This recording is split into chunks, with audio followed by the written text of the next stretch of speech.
Hey up, my name's Matt Coyne. I'm the creator of something called Manversusbaby and Feastival goer. So here's some of my tips. I was reading a blog the other day that gave you festival advice, and one of its tips was how to wear the same pair of pants for 3 days in a row. Apparently you turn them inside and out and then back to front, and then just take a few pairs of pants. They don't take up that much room. You're not going to war, you're going to a festival. But I thought that was quite funny, given how much you have to take to a festival when you've got kids. You need everything. Just take your house and just empty it into the back of your car, and you'll still forget something.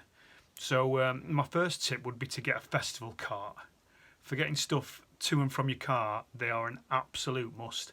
And while you're there as well, any mode of transport that can fit a sleeping child and a keg of beer in it is great. So yeah, get a festival cart.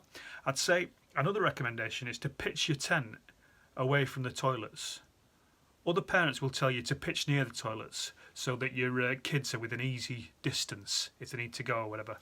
But I listened to that advice the first time we went to a festival and pitched as close as we could get. And let me tell you, that convenience is no compensation for hearing constant urination and someone straining to go at 2 o'clock in the morning. That gentleman needed more roughage in his diet. Actually, there's another tip. I was going to say, take your own food and snacks, because festivals tend to be dodgy burger and chips and stuff. But if it's Feastival you're going to, that is not an issue.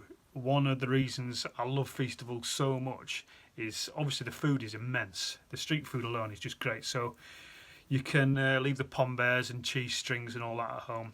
I would recommend Buddha bowls. Absolutely cracking street food. Finally, I'd say be prepared for how different it is to go to a festival as a parent. The days of being worse for wear and swaying in a field at 5 a.m. are probably gone, and that strikes you when you're dancing away to Justin Fletcher or cheering for the PJ Masks like they're the Killers or whatever. It is very different as a parent, but it is a great weekend, and Feastival in particular is so perfect for families that my last piece of advice would be just go. It can seem like such a pain in the arse and a rigmarole and all that, but I promise you, your kids will love it, and so